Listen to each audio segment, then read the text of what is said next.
Hello everyone, welcome back to the Real Queen Nefertiti 33 channel. I am Tatiana. I'm here with the last month of February articles. We'll be learning about demonic and spiritual attachments, okay? I was doing some research, but I done lost what I was looking for, so I found some new ones.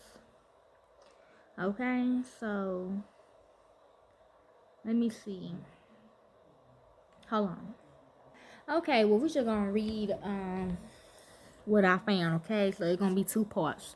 So you can look at it both ways, good and bad. Okay, possession is good or bad. It depends on who doing it. Okay, so let's begin. I feel like people need this though. Okay, this one is titled. This article is titled "Breaking Demonic Attachments." Okay.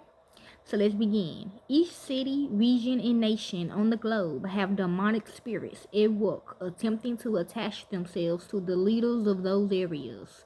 See? Okay, who? People say, where do I come in at? There you go. In their attachment, they have a primary mission to hinder belief in the Lord. Discerning what spirits are attached to these influencers and dealing with them in the spirit is part of the mission of the church. A model for how this is done is spelled out in Acts 13, where Paul and Barnabas was ministering on the island of Cyprus in the town of Paphos. The governor of the region, Sergius Paulus, was noted as an intelligent man. Influencing the governor was a Jewish sorcerer, a false prophet named Bar Jesus. He interfered and urged the governor to pay no attention to what Barnabas and Saul said. He was trying to keep the governor from believing. Acts 13:8. This event is evidence that our human intelligence and intellect are not a protective barrier against such attachments and their influence. See, there you go. This can only be accomplished by the Spirit. The governor invited Paul and Barnabas to speak, wanting to hear the word of God. This request would have threatened the sorcerer's influence over the governor and as a result his influence over the region. 2. When Paul realized what was taking place, Saul, also known as Paul, was filled with the Holy Spirit, and he looked the sorcerer in the eye. Then he said, "You son of the devil, full of every sort of deceit and fraud, an enemy of all that is good. Will you never stop perverting the true ways of the Lord? Watch now, for the Lord has laid his hand of punishment upon you, and you will be struck blind to whoever putting these demonic attachments on you." Okay? Yes, okay? Spiritual too as well. He do possess you though. Okay? You would not see the sunlight for some time. Instantly, mist and darkness came over the man's eyes, and he began groping around, begging for someone to take his hand and lead him. What took place was not the result of wishy-washy, make no waves, new age talk show kind of faith that allowed demons to have free reign over people, cities, and nations without a challenge. It was a to the point, in your face kind of confrontation with an evil spirit that had attached itself to a person in leadership, attempting to influence their decision making process. They always do this, okay? You could call me that, but I don't think I might be. Okay, I'm a good one though. There's good demons, okay, and it's bad, okay? You gotta know yourself. As a result of that confrontation where the attachment between Sergius Paulus and the sorcerer were broken, something deeper and more profound took place. When the governor saw what had happened, he became a believer, for he was astonished at the teaching about the Lord. Belief took place once the attachment was broken. In the coming weeks and months, expect to see these kind of attachments broken with increasing rapidity. Who it is, y'all, all of y'all that's on the team of the Most High. The evil,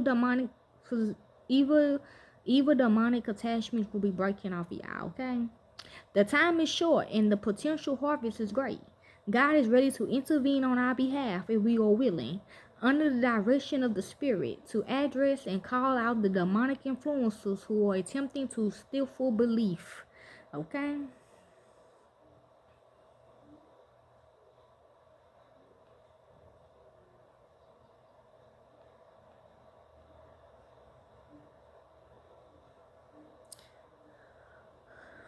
Signs of demonic presence can include extreme mood swings, sudden intense fear or anxiety, recurring nightmares, unexplained physical alignments, unusual changes in behavior, aversion to religious symbols, hearing voices or thoughts not your own, obsessive negative thoughts, extreme isolation, unexplained cold spots in a room, and a strong sense of oppression or negativity in a specific location, especially when coupled with involvement in occult practices or a history of trauma.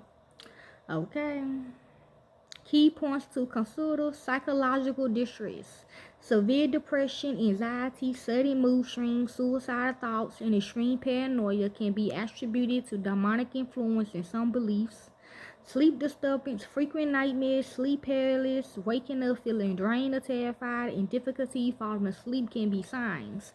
Okay, like if you call on God and they come to you and say you really a Christian or whatever, they show you the tape, blah blah blah. You're not, okay. If you is, okay. But also when you call on the Most High, they gonna try to interfere. Okay, I think I just already said it. Okay, auditory experiences, hearing voices, whispers, or sounds that seem to be coming from nowhere. If it sounds bad, then it's bad. Okay, it's a demonic prison. Physical symptoms, unexplained pains, aches, illnesses, and changes in appetite or energy levels.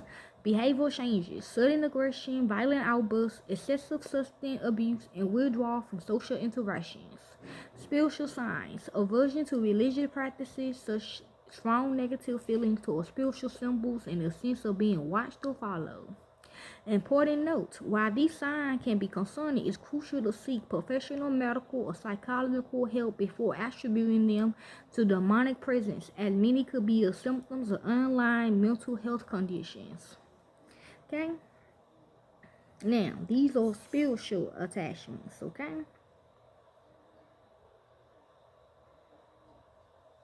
Hold on.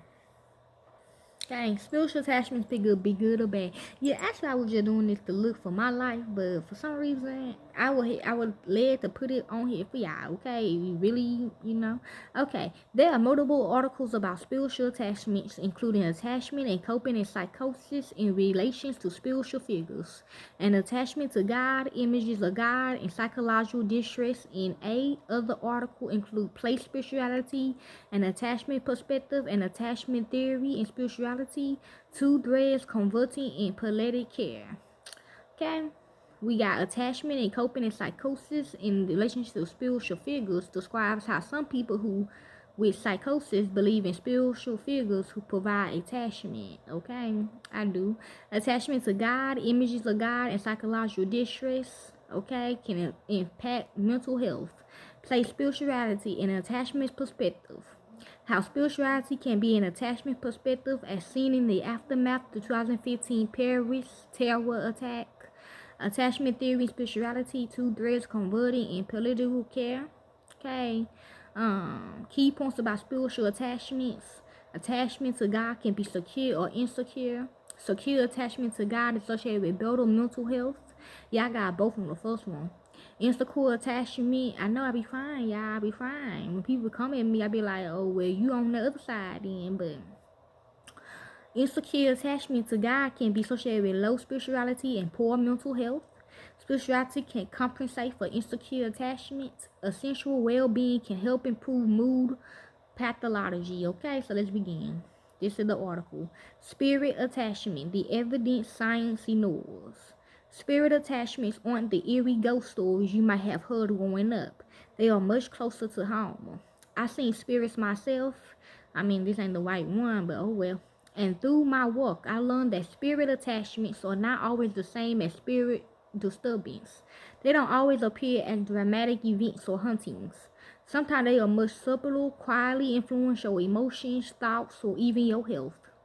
What most people do not know is that the roots of these spirit attachments are in the emotional energies you carry, like grief, anger, anxiety, fear, or deep traumas that we all have when we come into this bitch, okay? Come into this world, okay? As I shared, just life, period. As I shared in past letters, your traumas don't just disappear with time. They linger in your energy field and shape it in ways you might not even notice. So why am I bringing this up to your attention? Because these spirit attachments might always be part of your reality without you realizing it yet. I'm not here to scare or convince you to believe in spooky stories or ideas that don't make sense or lack scientific proof. We sure ain't. But this is one of the many root causes of physical alignments and life struggles that often get overlooked, not just by individuals, but by science and mainstream medicine too. When something isn't acknowledged by the systems we trust, it's easy to ignore it in our own lives. True. I can't overlook it though because my work is about offering a holistic approach to healing and well-being. My bad, this mine. Okay, I'm a research analyst, so if I avoided this just because it's uncomfortable or unconventional, I wouldn't be helping you address the full picture of what might be holding you back. Let's get to the heart of this. What is spirit attachment? Spirit attachment happens with an external, something that wasn't there before, energy, what we loosely call spirits, connects to your energy field. Yeah, Tuesday they do, but them good spirits though, okay? I don't like bad spirit attaching to me, okay? Like the tape or whatever. That's a bad spirit. Okay, I'm not saying the person that was killed is a bad spirit. I'm saying the person who did it is a bad spirit. The tape just overall is a bad spirit, okay? So with that video, okay? But like I said, the families want it out there, okay? Me personally, I don't want her tape out there, okay? But the families of them victims, they want it out there, okay? So you gotta talk to them about that, okay? You gonna sue anybody, you better sue them. You ain't gonna sue me. Cause I already got it in my will. I don't want it out there, okay? On hers. Yes, that's my daughter. I don't want it out there, okay? They family did, and they want me to post about it, okay? So if they want me to do that, then I will. But you posting my daughter, okay? No, okay? So you can't get mad at that, okay? Get mad at the people. Get mad at their parents, not me, okay? I'm just telling you what happened when your kids go to that dungeon. Ain't that right, pig face? Okay? Anyways, okay. In spiritual studies terms, this is called the aurific field or morphogenic field. I don't care they didn't listen or not. But somebody heard it, okay? In science, they sometimes call this the biofield. It's like an invisible boundary that protects you, but it also responds to your emotions. True. Okay? You can either shoot God or you can shoot the divine, the most high, whoever you want to call him, okay? I mean, hey, you got the tape in your hand, you should know. Okay?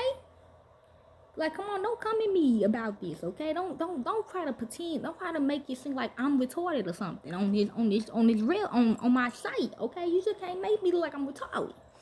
You just can't do that. Okay? And my coach, you know what I'm saying? They understand it. So I mean I'm talking to them. You talking to y'all. I'm talking to them in private and on public. Okay? So choose who you want. Okay, choose who you want. It just said that. Choose who you want, okay? When you go through something intense like trauma and don't fully process the emotions behind it, those emotions leave imprints on your energy field. Think of the imprints that cracks, okay? That's why they say don't talk to nobody about your problems. Go to a therapist, okay? Same thing, okay? They weaken the field and create openings that attract external energies. These spirits are drawn to the unresolved pain of emotions you carry because they resonate with it. Okay, see? Let me be clear. These spirits are not necessarily evil. They are simply attracted to the intensity of the energy and they survive in that space. It really just how energy works. When two energies resonate, they connect. It's as simple as that. See? Like my brother said, do what the fuck you want to do. The issue is, so do what y'all do, okay? The issue is, to the real ones, just turn y'all phone down, okay? Y'all can see the bitch or whatever, whoever they is. You can see who they is, but just turn the volume all the way down. You don't want to hear it, okay? And if you ain't got no keys, don't watch it, okay? On the other one, okay? You don't want to know, then don't watch it. Period, okay? Okay, the issue is the longer these spirits linger, the more likely they are to create health and life challenges. You ain't lying. Spirit clearing and psychosis recovery. Let me tell you about Alice. Alice was typically young adult, or so it seemed. But for years, he suffered from some very psychotic episodes that no medication seemed to help. His parents were desperate. When nothing else worked, they decided to take him to Dr. Mulladon Patrice, a shaman from Africa. Yes, after 8 months with Dr. Somi, Alice returned completely normal. Girl, okay. He even stayed in Africa for a few more years before coming back to the US, where he went on to graduate from Harvard with a degree in psychology. How did this happen? Dr. Sum was able to help Alice because shamans see mental illness differently, okay? This is how they view it. People with mental illnesses are often deeply sensitive to the multidimensional nature of the universe. This sensitivity makes their energy fields more open to external influences like spirits from other realms. When these spirits try to merge with them, it can create symptoms like depression, panic attacks, psychosis, or hallucinations. I do this, okay, and I learned that it don't be the spirit, it be the attachment to that spirit. Okay, for example, so like when I do my Tuesday work or whatever, I bring them, I get them out of hell or whatever. And they be by me, but the person that done killed them and put them in hell be behind them. So they be them talking to me, not the spirit, okay? Sensitive people often soak up emotional energies from their surroundings. They are already carrying unresolved traumas or emotional issues. This combination amplifies their struggles, making their bodies and minds react more intensely. What I've seen in my work, this understanding isn't limited to shamans. In the more than 200 cases I worked over the years, I've seen this over and over. Spirit attachments are not connected to the person as a whole. Instead, they latch onto each and every unresolved emotional issues or pain we are carrying. That is why clearing traumas is always essential and crucial when addressing any health or life issues.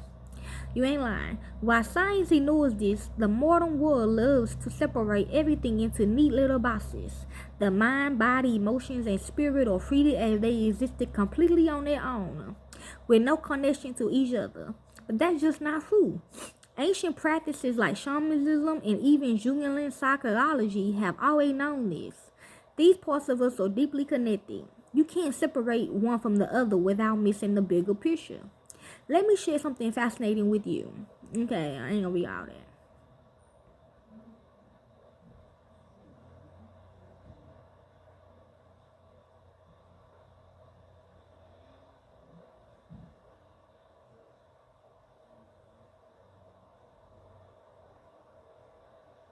Okay, well, last one. How to break free. All you need to know is spirit attachments can be cleared, and the key lies in addressing your emotional energies.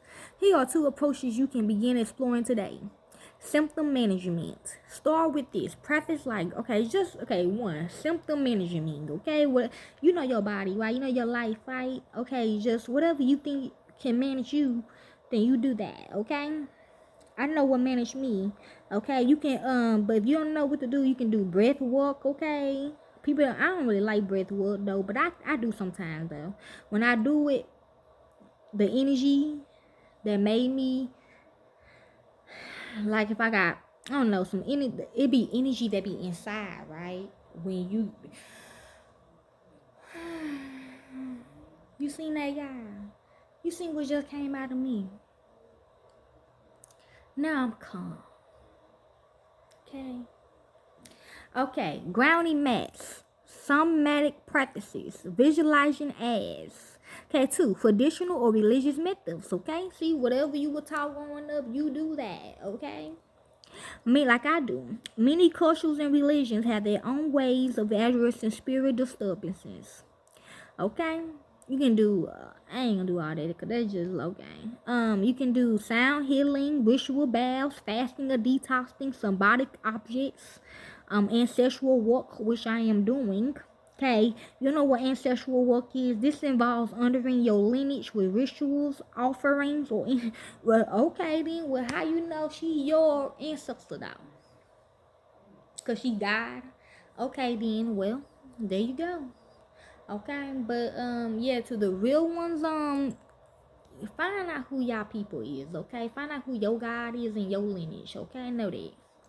This involves honoring your lineage with rituals, offerings, or international healing of inherited trauma. It's a powerful way to release attachments tied to your family line. These practices can be incredibly helpful on their own, but from what I've seen, they are most effective when combined with deeper emotional clearing. That way, lasting results truly come from. My approach to clearing spirit attachments. Okay, I ain't gonna say all that. I ain't gonna tell mine. Okay. So yeah, so this I don't know, y'all. I lost the shit that I was supposed to really show you.